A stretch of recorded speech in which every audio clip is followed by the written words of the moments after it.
My style in tattooing essentially has been to develop the client's idea as good as it can be done, to make people happy with what they want. I've been tattooing strictly one-of-a-kind images in collaboration with the person for the last 30 years.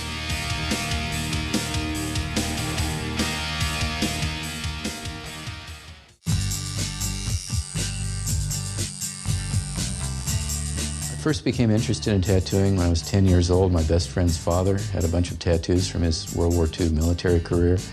And we sort of one day thought, well, let's really look at your dad's tattoos. And we thought, oh, this is fantastic. Tattooing was kind of a one-trick pony when I got into it in the 60s, and it had stayed that way since the late 19th century with what we know as the standardized Western tattoo designs, you know, eagles, anchors, snakes, daggers, pinups, you know, those kinds of things. The first real explosion of difference would be the Japanese work, which Sailor Jerry really spearheaded. He became my primary mentor in the first years I tattooed. Jerry had the vision and the talent to do amazing Japanese-style work. Ed Hardy has had a great, long association with Japanese work, most beautiful work, and he's done a lot. It's affected everybody because it's beautifully executed, beautifully planned, and it was all done by hand as well. It was quite unique. Ed, because he's the artist that he is and the man that he is, he really changed the overall look of the tattoo world. He was the first to say in the 70s that you don't have to take the standard issue, crude images of the time. He was the first to say that the myriad of images that you can take in tattooing, I mean, it's endless. So he really helped the tattoo world incredibly. In 1982, I helped put together this big tattoo kind of expo on the Queen Mary and published our first book, the first of this Tattoo Time series that Leo and I laid out. Ed Hardy has been one of the most influential people in the tattoo world.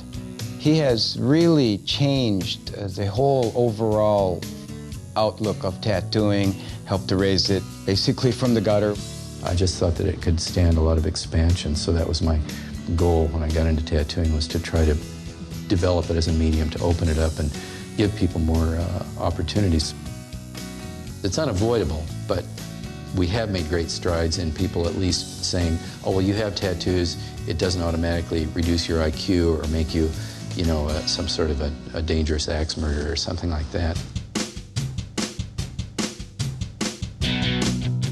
He's got the technical skill and he's got the history and the background. He's got an eye for everything. He doesn't ride on some kind of popish, fatty kind of thing. He's well-diversed in many art forms, and including many tattoo styles. So, I mean, as an illustrator and a painter, he's pretty well diverse in all, and I couldn't really pinpoint it and tell you this is what he does best, because he's pretty prolific. He's done quite a bit.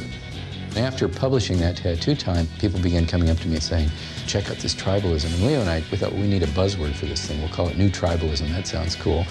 And it just took off.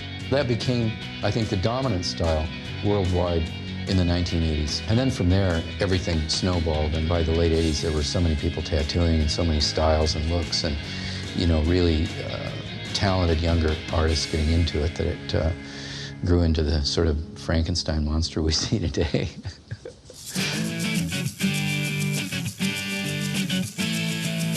It was a little intimidating when I first spoke with him. I didn't really realize on such a high level that he was in this art form. He's like Magic Johnson or Larry Bird, and knowing the stature, and you look around and you start to see the things that he's done over the years, it's just truly amazing. It's an extremely rare way to live in this 21st century by doing something that's this incredibly funky, old, hand-done craft, you know, with these tools that haven't changed in over 100 years. I love that part of it. I'm not interested in high-tech stuff in that respect. I still love to draw. When John approached me with this design idea, I really liked it because it was taking a classic Americana image of an eagle, but he had a notion to do the eagle and within the eagle have all these other kind of classic Americana tattoo designs. I was flipping through a tattoo magazine and I came across an image that Ed Hardy had tattooed on a person, and I was really amazed by it. Normally when someone approaches me, commissions a tattoo from me, I have a consultation with them. I work up an image on paper, and do it more or less finished. Then when we do the tattoo, I make a transfer pattern with most of the image on it, and then do some freehand drawing on it to get it placed in place on the skin and develop it from there. I wanted to talk to him about a painting that he had done and turning that painting into a tattoo with a couple of other ideas thrown in. I met up with him and we came to an agreement of doing a project, and I'm so thrilled.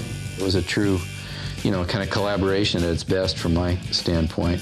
A lot of things that make a successful tattooer are above and beyond what the tattoo looks like, because it's simultaneously completely silly, and trivial, and also important. But the person that gets it is going to retain a memory of that event probably the rest of their life. The interpersonal thing is so important, the human dynamics and the psychology. I know a lot of why I've been successful is that I can talk to anybody and get along with people and try to make it a positive experience.